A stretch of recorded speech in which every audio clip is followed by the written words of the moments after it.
to my class.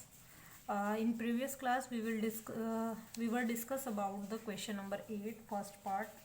Now in this class we will discuss about the further question of the chapter 9 of class 7th. 8th question का जो first part हम done कर चुके थे उसमें हमने देखा था कि A B parallel to C D है और find the value of X आपको करनी थी. तो सेकंड पार्ट भी सेम है, इसमें भी A B parallel to C D है और जो आपको है एक्स की वैल्यू फाइंड आउट करनी है. अब A B parallel to C D है और T is a transversal, T transversal है. तो हमें ये देखो, ये जो दो एंगल दिखाई दे रहे हैं 3x और 2x, वो दोनों सेम साइड पर हैं. ये आपको नोट नहीं करना है, ये आपको मैं समझाने के लिए बताती हूँ. ये दोनों सेम साइड पर हैं और दूसरा दोनों इंटीरियर में है.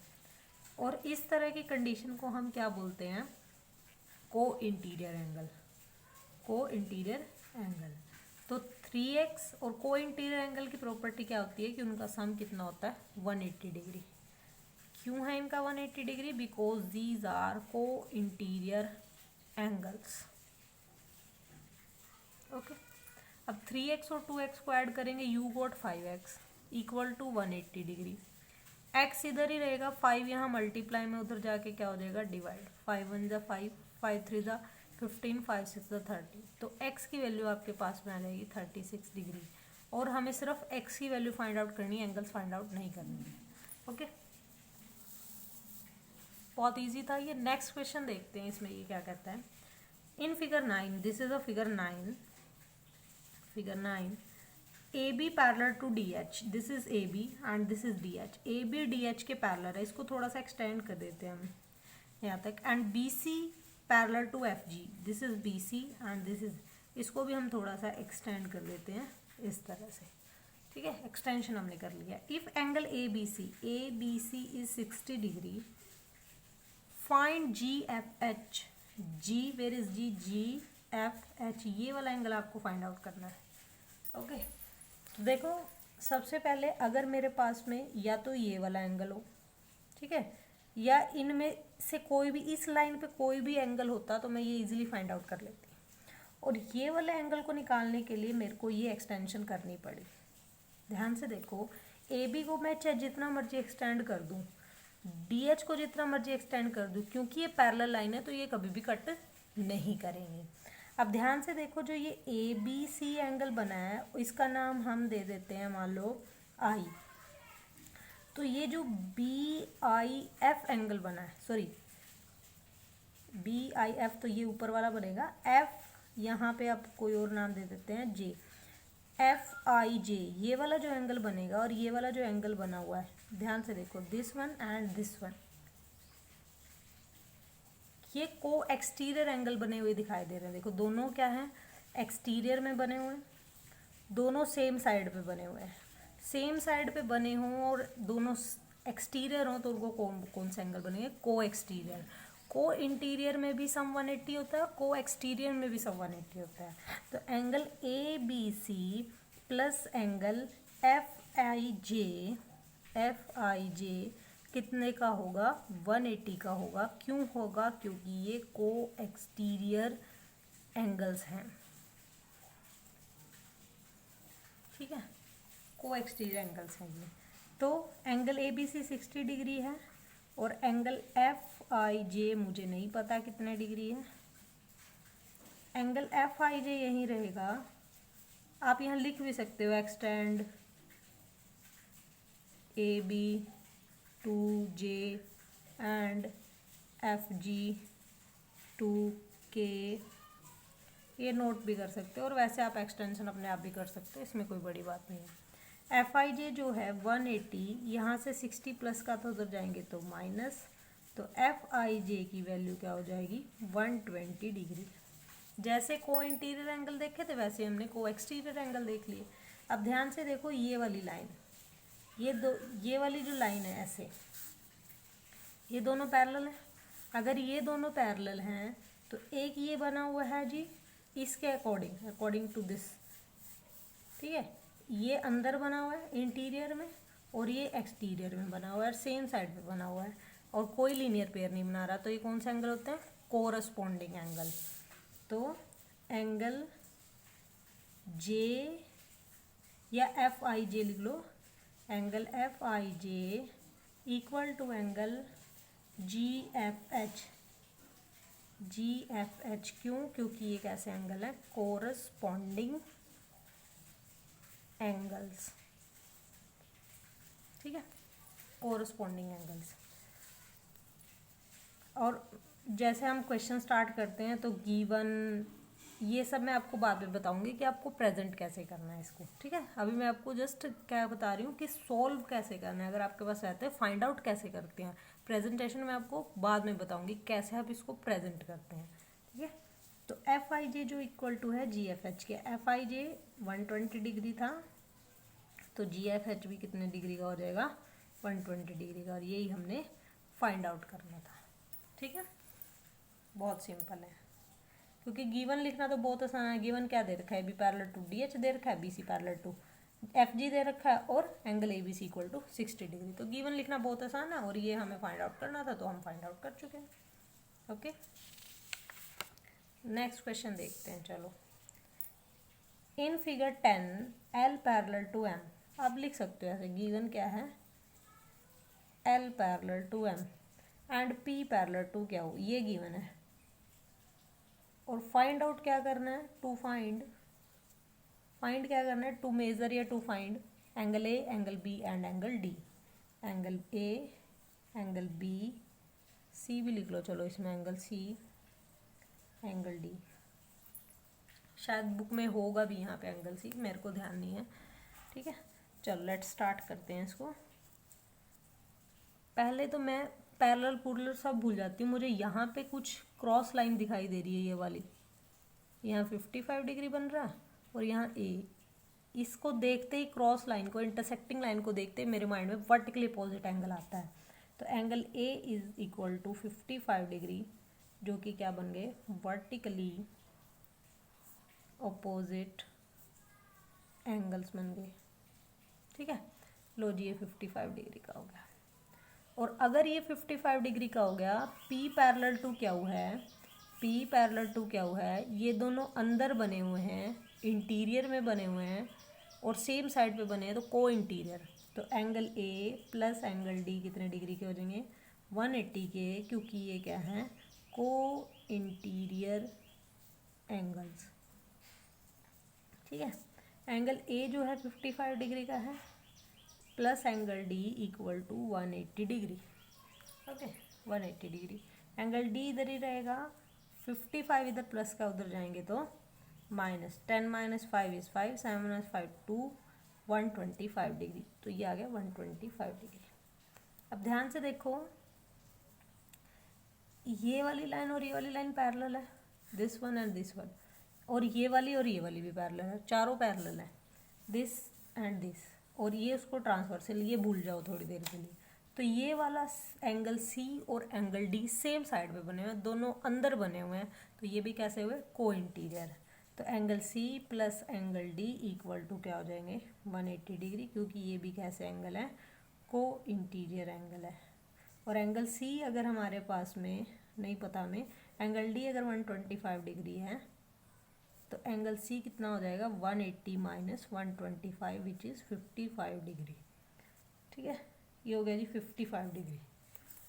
तो अब बचा एंगल बी। इसी तरह से बी और सी सेम साइड पे बने हुए हैं और दोनों इंटीरियर में बने हैं, तो वो भी कैसे हो गए? को interior. Angle B plus C equal to 180 degree, because ये भी कैसे एंगल हैं?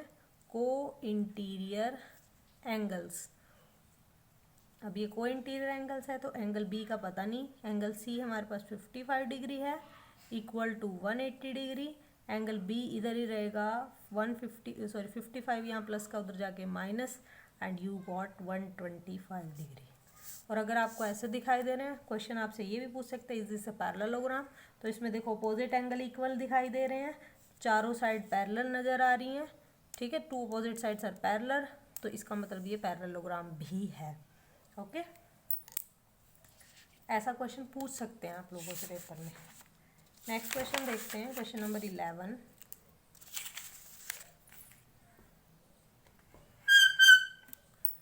Question number 11 is, in figure 11 L parallel to M, L parallel to M दे रखा है and P parallel to Q, P parallel to Q दे रखा है। कैसे देखो, इसको थोड़ा सा एक्सटेंड करते हैं।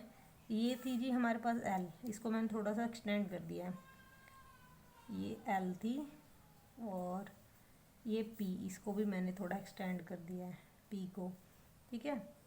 इस वाले M को भी मैंने थोड़ा एक्सटेंड कर दिया है, ये M, ये Q, इसको भी मैंने एक्सटेंड कर दिया है Q को। अब ये फिगर कुछ इस तरह का नज़र आएगा आफ्टर एक्सटेंशन। देखो मैंने इसको यहाँ से बढ़ा दिया, इसको यहाँ से बढ़ा दिया, इसको यहाँ से, इसको ऐसे और इसको ऐसे, ठीक है, एक्सटेंशन दे दी मैंने इसमें। ये यहाँ पे एंगल ए बना हुआ है विच इज़ 45 डिग्री, और यहाँ बना हुआ है एंगल बी, ये आपने फाइंड आउट करना है। ओके, तो बहुत इजी है। ये देखो यहाँ पे गिवन क्या दे रखा है आपको, L parallel to M and P parallel to Q and angle A equal to 45 degree, और टू फाइंड क्या करना है आपने, एंगल B, एंगल B आपने फाइंड। बहुत इजी क्वेश्चन है। अब ध्यान से देखो, L पैरेलल टू M है, अगर L पैरेलल टू M है तो ये वाला जो एंगल होगा इसका नाम हम रख देते हैं मान लो X, ठीक है, इसका नाम हमने रख दिया X। तो 45 डिग्री और X कैसे एंगल हो जाएंगे, एक बना हुआ है हमारे पास लेफ्ट साइड में, एक राइट साइड पे, दोनों अंदर बने हुए तो ऑपोजिट साइड पे बने एंगल ऑल्टरनेट, और अंदर बने हैं तो इंटीरियर, तो ऑल्टरनेट इंटीरियर एंगल। तो एंगल X इक्वल टू क्या हो जाएगा, 45 डिग्री ऑल्टरनेट इंटीरियर एंगल्स, ठीक है, ये बन गया ऑल्टरनेट इंटीरियर एंगल। ऑल्टरनेट ये 45 डिग्री का आ गया जी आपके पास। अब ध्यान से देखो, आपके पास ये वाली लाइन जो है, this is P and this is Q, P Q भी पैरेलल है, P Q पैरेलल है, P Q पैरेलल है, तो इसको थोड़ा इस तरह से देखते हैं। ये बना जी राइट में, ये बना लेफ्ट में, दोनों अंदर बने हैं, तो ये भी कैसे हैं, ऑल्टरनेट इंटीरियर एंगल। तो angle X equal to angle B equal to 45, क्यों, क्योंकि ये भी कैसे हैं, ऑल्टरनेट इंटीरियर एंगल्स। ये किसकी वजह से ऑल्टरनेट इंटीरियर थे, L पैरेलल टू M की वजह से, और ये किसकी वजह से थे, P पैरेलल टू Q की वजह से। ये भी अगर आप लिख दोगे तो बहुत क्लियर हो जाएगा। तो एंगल B की वैल्यू कितनी आ गई आपके पास में, 45 डिग्री, ठीक है। नेक्स्ट देखते हैं question number 12 which is very easy question. In figure 12A, this is figure 12A, lines L and M are cut by the टॉन। इसने ये नहीं कहा कि लाइन L और M कैसी हैं, बस इसने कहा इसको कोई एक लाइन T कट कर रही है। फाइंड वेदर, बताना है कि L पैरेलल है M के या नहीं, ठीक है। गिवन क्या था हमें, T is transversal, to find L parallel to M और नॉट। हमें बताना है कि L M के पैरेलल है या नहीं है। चलो देखते हैं, लेट्स सी। ये देखो ध्यान से, ये वाला जो एंगल है हमारा 70 डिग्री है, ये 55 डिग्री है। तो हम यहाँ पे लेके चलते हैं condition, if L parallel to M, अगर L पैरेलल होती M के तो क्या होता, देन अगर ऐसा होता तब की बात कर रहे हैं, ऐसा है या नहीं है वो बाद में पता करेंगे। लेकिन अगर L पैरेलल टू M होता तो ये वाला जो एंगल है इसका नाम रख देते हैं हम एंगल 1। पहले हम लेट कर लेते हैं, let angle 1 equal to 70 degree and angle 2, इसका नाम हमने रख दिया एंगल 2, तो एंगल 2 इक्वल टू 55 डिग्री। ये हम लेट कर लेते हैं, लो जी हमने लेट कर लिया। अगर L पैरेलल होती M के तो क्या होता कि एंगल 1 और एंगल 2 क्या होते, इक्वल होते। एंगल 1 और 2 इक्वल होते, क्यों इक्वल होते, एक राइट में बना है एक लेफ्ट में बना है, दोनों एक्सटीरियर, तो कैसे होते हैं, alternate exterior angle, alternate exterior होते। बट यहाँ क्या है, एंगल 1 और एंगल 2 इक्वल नहीं है, but angle 1 equal to angle 2 in figure 12A। Figure 12A में एंगल 1 और 2 इक्वल नहीं है, एक 70 का एक 55 का। अगर ये इक्वल नहीं है तो ये, so L not parallel to M, इसलिए एल पैरेलल भी नहीं होगी एम के। ये हमने अपना माइंड लगाया कि अगर ये पैरेलल होते तो क्या होता, इक्वल होते, क्योंकि ये इक्वल नहीं है तो ये पैरेलल भी नहीं है। अब यहाँ चलते हैं, देखो ध्यान से देखो कि मान लो सपोज ये वाला एंगल हमने 1 लिख लिया, ये 2, ये 3, इसमें भी हम ऐसे चलेंगे। इफ़ तो यहाँ लिख लो पहले angle 1 equal to 115 degree, angle 2 angle 3 equal to 65 degree, और एंगल 2 हमें पता नहीं है। ओके, इसको हमने एंगल 2 मान लिया। अब ध्यान से देखो कि हमारे पास में एंगल 1 और angle 2, if L parallel to M, अगर एल एम के पैरेलल होता तो क्या होता, एंगल 1 और एंगल 2 इक्वल होते। कैसे एंगल थे ये, कोरस्पॉन्डिंग, कोरस्पॉन्डिंग, ठीक है। अगर ये कोरस्पॉन्डिंग से, ठीक है, यानी कि एंगल 1 जो है 115 डिग्री का है, तो एंगल 2 भी कितने का होता, 115 का। और एंगल 2 और 3 हमें क्या दिखाई दे रहे हैं, लीनियर पे, और लीनियर पेयर से हमें क्या बात याद में आती है कि उनका सम कितना होगा, 180 डिग्री। चेक कर लेते हैं, अगर उनका सम 180 आ गया तो ऑब्वियस है कि ये हमारा क्या होगा, ट्रू होगा। तो 115 degree plus 65 degree equal to 180, add करके देखो 180 आएगा answer, 180 equal to 180, so L parallel to M, क्योंकि हमारी बात क्या हो गई, राइट प्रूव हो गई। ठीक है, दोबारा बता देती हूँ, इसको करने के भी 2 मेथड्स हैं। या तो आप लीनियर पेयर करके पहले ये वाला एंगल निकाल लो और फिर बता दो कि एंगल 1 और एंगल 2 इक्वल हैं, तो इस वजह से क्या है, एल पैरेलल टू एम। या उल्टा चल लो कि अगर ये पैरेलल हैं तो ये दोनों इक्वल होंगे, और फिर लीनियर पेयर से इन दोनों को जो है 180 प्रूव करके दिखा दो, तब भी क्या होगा, एल पैरेलल टू एम होगा। आपकी मर्जी, आप जैसे इसको करना चाहें।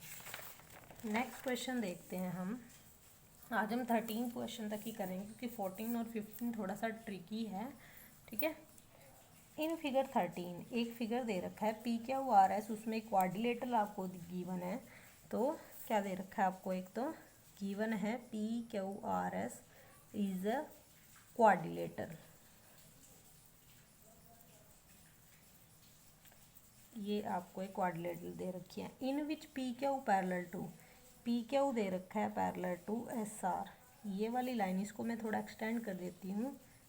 पी क्यू पैरेलल दे रखी है, एस आर को भी मैंने एक्सटेंड कर दिया है, पी एस जो है ये भी मैंने एक्सटेंशन कर दी है, P S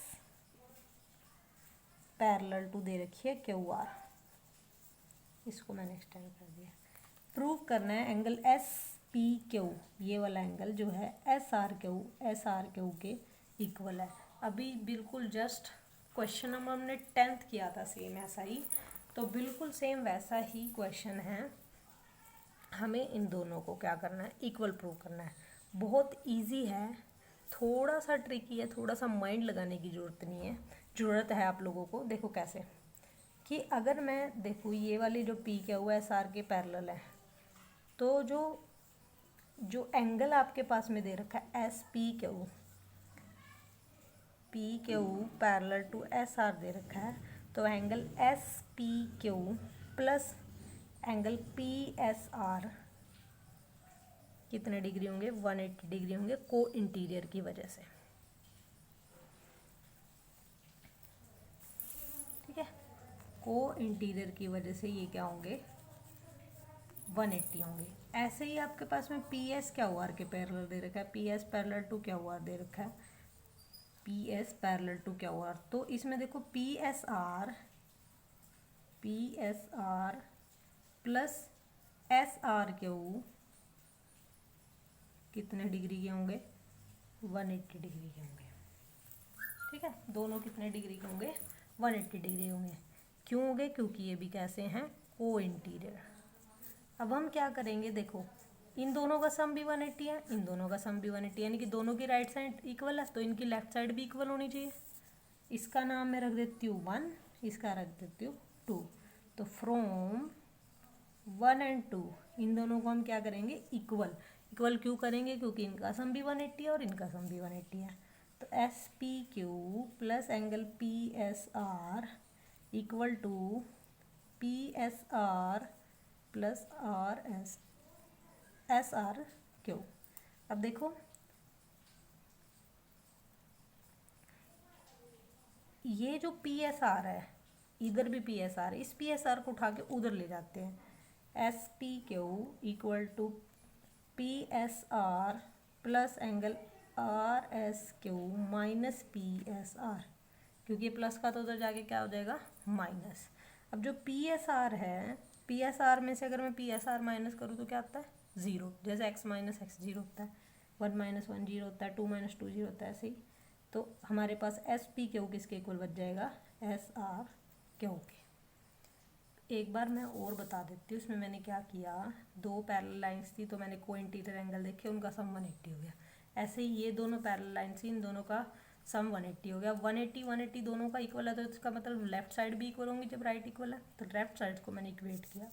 P S are दोनों साइड नज़र आ रहा था, वो कैंसिल कर दिया मैंने। कैंसिल कैसे कर दिया, क्योंकि ये प्लस का उधर जाएंगे तो माइनस, और प्लस माइनस जीरो हो जाएगा, क्योंकि अगर सपोज ये वैल्यू 45 होती तो ये भी 45, 45 45 कितना हो जाता जीरो।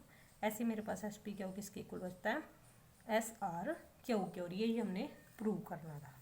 तो ये हैंस प्रूव हो गया। आप यहाँ लिख भी सकते हैं, टू प्रूव आपने क्या करना था, S P Q equal to S R Q के। ठीक है, बाकी के दो क्वेश्चन नेक्स्ट वीडियो में कराएंगे। Thank you.